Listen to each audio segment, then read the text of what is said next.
Welcome back to our another video guys. இந்த வீடியோவில் நம்ம எதை பற்றி பேச போகிறோம்னா, ரீசெண்ட் டைமில் வந்துட்டு இன்ஸ்டாகிராமில் யூடியூப்ல எல்லாம் ட்ரெண்ட் ஆகிட்டு இருக்க ஒரு டாபிக் தான் கிபிலி அனிமேஷன் அப்படின்னு. கண்டிப்பாக இந்த வீடியோ பார்க்குறவங்க 3-2 பேர் கண்டிப்பாக நீங்கள் இதை நீங்கள் ட்ரை பண்ணியிருப்பீங்க. மெட்டா ஏஐலையோ இல்லை சாட் ஜிபிடிலையோ குரோக்குலையோ போட்டு கன்வெர்ட் இன்டு கிபிலி அப்படின்னு போட்டு உங்களோட ஃபோட்டோ போட்டு ஸ்டோரியோ போஸ்ட்டோ நீங்கள் போட்டிருப்பீங்க. பட் அதுக்கு பின்னாடி இருக்க ஒரு கான்ட்ரவர்சி, அந்த ஆத்தர் எப்படி ஃபீல் பண்ணியிருக்காரு, அதாவது இது ட்ரெண்டான உடனேலாம் அவர் பேசலை. 2017 வந்து இதை பற்றி இந்த டெக்னாலஜி பற்றி அவர் சொல்லி ஒரு வீடியோ வந்து இப்போ வைரல் ஆகிட்டு இருக்கு. ஸோ இந்த பிரச்சனையை பற்றி தான் வந்து நம்ம இந்த வீடியோவில் பேசவே போகிறோம். இல்லை, நான் வந்துட்டு என்னென்னா, நான் முந்தானேத்து வந்துட்டு சும்மா இன்ஸ்டாகிராம் ஓப்பன் பண்ணி பார்த்துட்டு இருக்கிறப்ப நிறைய செலிப்ரிட்டிஸ், அதாவது மூவிஸ் ஆக்ட்ரஸே வந்துட்டு இதெல்லாம் வச்சுட்டு இருந்தாங்க. அவங்க மூவி கிளிப்பே எடுத்து அவங்க வந்துட்டு அது கிப்லியாக மாற்றி ஸ்டோரியாக வச்சுட்டு இருந்தாங்க. சரி, சும்மா ஏதோ பண்ணிகிட்டு இருக்கிறானுங்கன்னு சொல்லிட்டு நானும் விட்டுட்டேன்.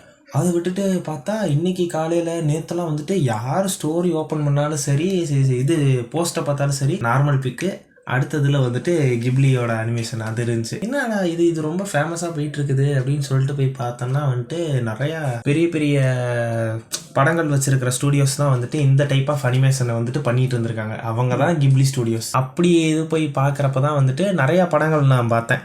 Spirited away, princess Mononoke, my neighbour Totoro, அந்த மாதிரி நிறையா பழைய படங்களோட அனிமேஷன் ஸ்டைல் தான் வந்துட்டு இப்போ நம்ம அந்த ட்ரெண்டில் போயிட்டு இருக்கிறது. இது என்ன இப்போ பிரச்சனைனா, இப்போ அந்த அனிமேவை அந்த அனிமேஷனை இப்போ இந்த ஓப்பன் ஏஐ பண்ணுது இல்லை, ஓப்பன் ஏஐ மட்டும் இல்லை, மெட்டா பண்ணுது, டீப்சீக் பண்ணுது, அந்த குரூக்கு ட்விட்டர் எக்ஸ்ட்ரீமில் ஒன்று இருக்கும், அது ஒன்று பண்ணுது.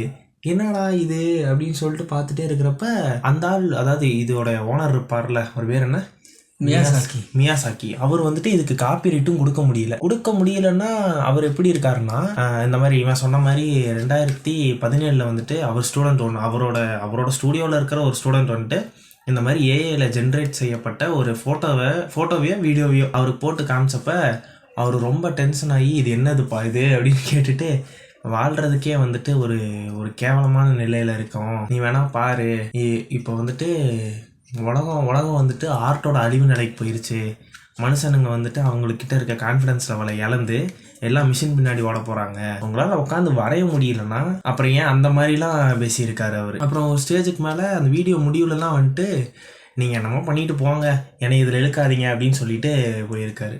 ஆனால் எனக்கு என்ன தோணுச்சுன்னா, இதை பார்க்குறப்ப இதே ஒரு ஆர்டிஸ்டோட அந்த அனிமேஷன் ஸ்டைலை எடுத்துகிட்டு இப்போ இந்த ஏஐலாம் ரன் பண்ணிகிட்டு இருக்குல்ல, இதே வந்துட்டு டிஸ்னிக்கோ பிக்சருக்கோ நடந்திருந்தா எல்லோரும் சும்மா இருந்திருப்பானுங்களா? அவனுக்கு சும்மா இருந்திருக்க மாட்டானுங்க, நம்மளாம் ஜாலியாக இருந்திருப்போம், நம்ம அப்பயும் க்ரியேட் பண்ணிட்டு சுற்றிட்டு இருந்திருப்போம். இதெல்லாம் ஏன் சொல்கிறோன்னா, இது என்னன்னே தெரியாமல் நிறைய பேர் வந்துட்டு பண்ணிகிட்டு இருக்கிறாங்க. ஆனால் அது நல்லா தான் இருக்குது, நல்லா இருக்குன்னு தாண்டி இப்போ வந்துட்டு அவர் ஏன் அதை பற்றி சொல்கிறாருன்னா, ஒரு அனிமி மேக் பண்ணுறது வந்து ரொம்ப ரொம்ப கஷ்டம் கைஸ். நீங்கள் வந்துட்டு அதோட மேக்கிங் வீடியோ பார்த்தீங்கன்னா, ஒரு எபிசோடுக்கு வந்து 1000 காப்பி வரைவாங்களாமா, ஃப்ரேம் பை ஃப்ரேம், ஒரு எபிசோடுக்கு 1000 இது. அது வந்து ரொம்ப ரொம்ப ஒரு டஃப்பான ஒரு விஷயம். அப்படி வரைகிற ஒரு இதை வந்துட்டு டக்குன்ட்டு ஒரு டெக்னாலஜி வந்து ரீப்ளேஸ் பண்ணுறத பார்த்துட்டா அது அவரால் பொறுத்துக்க முடியல. அது இப்போயுமே வந்துட்டு இந்த இது ட்ரெண்ட் ஆனதுக்கப்புறம் அது அவர் எதுவும் வீடியோவும் போடல தானே. அவர் இதெல்லாம் ட்ரெண்ட் ஆகிறதுக்கு முன்னாடியே வந்துட்டு டென்ஷனாக சுற்றிட்டு இருந்தார். ஸ்டார்டிங் ஸ்டேஜ் ஆஃப் ஏஐ இருக்கும்ல, அதை பார்த்துட்டே வந்துட்டு நீங்களாம் அழிவு நோக்கி போகிறீங்களா அப்படின்னு சொல்லி இப்போ இதெல்லாம் பார்த்தாருன்னா மனசே விட்டுருவாரு. தெரியல, தெரிஞ்சிருக்கும் கண்டிப்பாக தெரிஞ்சிருக்கும். அவர் எதை பற்றி பயந்தாரோ இன்னைக்கு அவரோட ஸ்டுடியோவுக்கே வந்துருச்சு. ஒவ்வொரு அனிமி ஸ்டுடியோவுக்குமே வந்து தனித்தனி ஒரு டிஃப்ரெண்ட்டான ஒரு யூனிக் ஸ்டைல் இருக்கும் கைஸ். இப்போ வந்து அப்பா பார்த்தீங்கன்னா அவங்களுக்கு தனியாக இருக்கும். அடுத்து ஸ்டுடியோ பைரேட், அதாவது நருட்டோ, ப்ளீச்லாம் வந்துட்டு அது அனிமேட் பண்ணது. அடுத்து WIT இருக்குது, அது வந்து வின்லாண்ட் சாகா, AFT மாதிரி பெரிய பெரிய அனிமி, இந்த மாதிரி அவங்களுக்குன்னு பார்த்தீங்கன்னா ஒரு டிஃப்ரெண்ட்டான ஒரு அனிமி ஸ்டைல் இருக்கும். அடுத்து ஸ்டுடியோ போய்ச்சின்னு ஒன்று இருக்குது. ஸோ அவங்களுக்கு எல்லாமே தனித்தனி ஒரு யூனிக்கான ஒரு இது இருக்கும். அது வந்துட்டு அவங்களால மட்டும்தான் பண்ண முடியும் அப்படிங்கிற மாதிரி ஒரு இது இருக்கும். இன்றைக்கி திடீர்னு வந்துட்டு ஒரு ஏஐ வந்து அதை ரீப்ளேஸ் பண்ணிடுச்சுன்னு அந்த ஒரு பயம் வந்து எல்லா ஒரு ஸ்டுடியோவுக்குமே இருக்கும். ஏன்னா இப்போ ஏஐனால வந்துட்டு எல்லாத்துக்கும் வேலை போகுதுன்னு பேசிகிட்டு இருக்கும்போது வேலை போயிருச்சு, இதுவுமே வந்துட்டு போகுது இல்லை. ஸோ அவங்களுக்கு ஒரு பயம் வரும். ஆமாம், இப்போல்லாம் ChatGPT வந்துட்டு இப்போ மனுஷங்களை விட அது சூப்பராக ஸ்கிரிப்ட் ரைட் பண்ணுதாமே. நிறைய யூடியூபர்ஸ் கூட அதை தான் யூஸ் பண்ணுறதா கேள்விப்பட்டேன். இங்கிலீஷ் யூடியூபர்ஸ் நிறைய பேர். இதெல்லாம் பின்ன நம்மளே கூட அதில் தானே இன்ஃபர்மேஷன்லாம் பார்க்குறோம். இன்ஃபர்மேஷன் அதுலேருந்து எடுக்கிறோம். ஸோ அதோட நிற்காம வந்துட்டு இவ்வளோ தூரம் வர்றதுனால அந்த ஃபவுண்டர்ஸ் ஆர்டிஸ்ட்லாம் வந்துட்டு எல்லாமே பார்த்து பயப்படுவாங்க. இப்போ வந்துட்டு கிப்ளிக்கு நடந்திருக்கு, நாளைக்கு வேறு ஏதாவது ஒரு ஸ்டூடியோக்கு நடக்கும், யாராவது ஒருத்தர் பிடிக்க போகிறாங்க. ஆனால் இதெல்லாமே தெரிஞ்சு இது இவ்வளோ பிரச்சனை இங்கே நம்ம சைடு போயிட்டுருக்குது, இதெல்லாம் தெரியாமல் எல்லோரும் யூஸ் பண்ணுறாங்க. யூஸ் பண்ணுறது கூட ஓகே, இதெல்லாம் தெரிஞ்சு தான் யூஸ் பண்ணணுமா, ஒரு ட்ரெண்ட் வந்து எல்லோரும் ஃபாலோ பண்ணி ஜாலியாக இருக்கிறது தான். சரி, இருந்துட்டு போட்டோம். இது எல்லாம் தெரிஞ்ச நம்ம ChatGPT ஃபவுண்டர் இருக்காருல்ல, அவர் பேர் என்ன, சாம் ஆல்ட்மேன், அவரு இவ்வளோ பிரச்சனைகள் போயிட்டு இருக்கிறதுக்கு அப்புறமும் கூட அந்த அவரோட டிபியே வந்துட்டு கிப்ளியில் வந்துட்டு கன்வெர்ட் பண்ணி வச்சிருக்காரு. எனக்கு உங்களை பற்றிலாம் கவலை இல்லைடா, நான் அப்படிதான் பண்ணுவேன் அப்படிங்கிற மாதிரி வச்சு. அவருக்கு கவலை என்னன்னா வந்துட்டு எங்கள் எம்ப்ளாயிஸ்லாம் தூங்கவே இல்லை நீங்கள் கேட்குறதுனால ஜிபிஓவில் மெல்ட் ஆகுது அப்படின்ட்டு இருக்கிறாரு. அவங்க நினச்சிருந்தா தடுத்துருக்கலாம் கண்டிப்பாக. இந்த மாதிரி ஒரு ஆர்டிஸ்ட் வந்து வருத்தப்படுறாரு அப்படிங்கும்போது ப்ரொடக்ஷனை நிறுத்திருக்கலாம். பட் இன்னுமே வந்துட்டு எந்த ஒரு ஏஐ இதுவுமே அவங்க நிறுத்தலை. அதான் நான் அந்த ட்விட்டு கீழே பார்த்தேன், இந்த மாதிரி எங்களுக்கு தூங்குறது கொஞ்ச நேரம் டைம் கொடுங்க, எல்லாரும் அமைதியாக இருங்க, அந்த மாதிரி அவர் போட்டது கீழே நிறைய பேர் ரிப்ளை போட்டிருந்தாங்க. சரி, அதை நிறுத்த வேண்டியது தானே அப்படின்னு சொல்லி போட்டிருந்ததுக்கு, எப்படி இருந்தாலும் உனக்கு இது ஒரு பிஸ்னஸ் இன்கம் தானே, எதுக்கு தேவையில்லாம வந்து டியூட்லாம் போட்டுட்டு இருக்கிறேன், கம்முன்னு இருக்க வேண்டியதெல்லாம் கேட்டுட்டு இருந்தாங்க. நான் என்ன சொல்கிறேன்னா, தப்பு வந்து இந்த இடத்துல யூஸ் பண்ணுறவங்க மேலேயும் சொல்ல முடியாது. இன்ஸ்டாகிராமில் ஒரு ட்ரெண்டு வந்துச்சுனாலே அதை ஃபாலோ பண்ணுறவங்க நிறைய பேர் இருப்பாங்க. அனிமி வந்துட்டு பிடிக்காது, அனிமி ஒரு கார்ட்டூன் சொல்லி கிண்டல் பண்ணிகிட்டு இருக்கவங்க எல்லாருமே வந்துட்டு கண்டிப்பாக அதை எடுத்து ஸ்டோரி போட்டு தான் இருந்திருப்பீங்க. அது ஒரு அனிமி ஒரு ஸ்டுடியோ ஓடுதுன்னே தெரியாமல் கண்டிப்பாக நிறைய பேர் தெரியாது. ஆனால் வந்துட்டு அவங்க ஏற்கனவே வந்துட்டு இந்த மாதிரி நிறைய பேர் கிண்டல் பண்ணியிருப்பாங்க கார்ட்டூன் அப்படின்ட்டு. இந்த மாதிரி வந்து ஒரு ட்ரெண்டு உருவாக்குதான் அது என்னன்னே தெரியாமல் நிறைய பேர் ஃபாலோ பண்ணுவாங்க. ஸோ அது ஒரு இன்டர்நெட்டுக்கு அதுதான் வந்து ஒரு அழகு. அந்த மாதிரி ஒரு ட்ரெண்ட் வந்துச்சுன்னா எல்லாமே ஃபாலோ பண்ணுவாங்க. அதை பேஸ் பண்ணி தான் இன்டர்நெட்டே ரன் ஆகும். இந்த இடத்துல அதை யூஸ் பண்ணுற மக்கள் மேலேயும் நம்மளால் ஒன்றும் சொல்ல முடியாது. அவங்களுக்கு தெரியாது. இப்போ நாம் வந்து அனிமி பார்க்குறோம், கம்யூனிட்டியில் இருக்கோம் அப்படிங்கும்போது வந்துட்டு நமக்கு தெரியும், ஒரு அவரோட வருத்தம் வந்து நமக்கு புரியும். இவ்வளோ கஷ்டமாக இருக்குது மேக் பண்ணுறதுக்கு. ஸோ அதனால தான் அவர் வருத்தப்படுறாரு அப்படின்ட்டு. வெளியேருந்து ஒருத்தங்க நார்மலாக ஒரு மூவி வாட்சரோ யாரோ அவங்க பார்க்கும்போது அவங்களுக்கு அதிகமாக தெரியாது.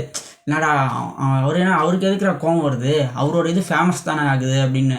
அந்த வருத்தம் வந்துட்டு ஒவ்வொருத்தருக்கும் அந்த பாயிண்ட் ஆஃப் வியூ வேறையாக இருக்கும். எல்லா ஏயுமே இப்போ ஃபாலோ பண்ண ஆரம்பிச்சிட்டாங்க. அடுத்து வர அதுக்குன்னு ஒரு கிரியேட் பண்ணுவாங்க. ChatGPT விட குரூப் சூப்பராக பண்ணுது.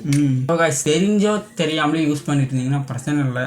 இதுக்கப்புறம் இந்த விஷயம் இந்த மாதிரி ஒரு பின்னாடி இவ்வளோ பெரிய ஒரு ஹார்ட் ஒர்க் இருக்குது அப்படின்னு நீங்கள் தெரிஞ்சதுக்கப்புறம் அதை யூஸ் பண்ணுறதுன்னு நீங்கள் நிறுத்திக்கோங்க. ஏன்னா காசு கொடுத்து வரைய சொல்லி வாங்கிக்கோங்க. அதுதான் வந்துட்டு நான் சொல்ல விரும்புவேன். அதெல்லாம் பண்ண மாட்டேன்.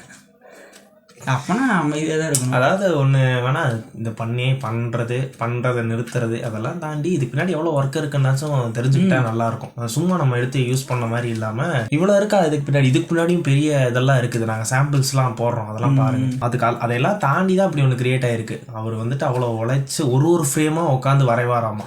வரைஞ்சு அவர் பண்ணதை வந்துட்டு ஈஸியாக ஒரு ஏஐ பண்ணிட்டு போனதுங்கிறது அவரால் ஏற்றுக்க முடியல. சண்டேயும் போடலை, அவர் ஒதுங்கிட்டார், போங்களா டே அப்படின்னு. அந்த ஒரு குறிப்பிட்ட ஒரு சீனை மட்டுமே அனிமேட் பண்ணுறதுக்கு ஒரு வருஷம் 4 மாதம் கிட்ட ஆச்சு அப்படின்னு சொன்னாங்க. அந்த கூட்டத்தில் நான் வந்து போயிட்டுருப்பாங்க. அந்த ஒரு அவரோட படம் ஆஸ்கர் கூட அடிச்சிருக்கு அப்படின்னு சொன்னாங்க. ஸ்பிரிட்டட் அவேன்னு சொல்லிட்டு ஒரு மூவி, அந்த மூவிலாம் வந்துட்டு ஆஸ்கர் வின்னிங் அனிமேஷன், அதெல்லாம் அனிமே தான். ஸோ கைஸ், நம்ம சேனலில் இந்த மாதிரி அனிமி டிஸ்கஷன், அனிமி நியூஸ், நிறைய அனிமி மூவிஸ், அனிமி சீரீஸை பற்றி நம்ம எக்ஸ்பிளைன் பண்ணி அண்டர்ரேட்டட் அனிமீஸை பற்றிலாம் நம்ம வீடியோ போடுவோம் கண்டிப்பாக. காமிகான் போய் அப்புறம் நிறைய அனிமி மூவிஸ் வந்து இந்தியாவில் ரிலீஸ் ஆன அதை பற்றி போய் எக்ஸ்ப்ளோர் பண்ணி வீடியோ போடுவோம். நம்ம சேனலை ஃபாலோ பண்ணி வச்சுக்கோங்க. நல்ல குவாலிட்டியான வீடியோ ஃப்யூச்சரில் வரும். அடுத்து இந்த மாதிரி வேறு ஏதாச்சும் இந்த மாதிரி ஃபேமஸ் அனிமி இல்லாமல் அண்டர்ரேட்டட் அனிமீஸ் லிஸ்ட்டு இருந்தால் சொல்லுங்கள். அதை பற்றி நாங்கள் பேசி வீடியோ போடுவோம். பார்த்துருந்தால் உடனே வீடியோ போடுவோம், பார்க்கலாம் பார்த்துட்டு சீக்கிரமாக வீடியோ போடுவோம். பாய் கைஸ், அடுத்த வீடியோவில் உங்களை சந்திக்கும் வரை பாய்.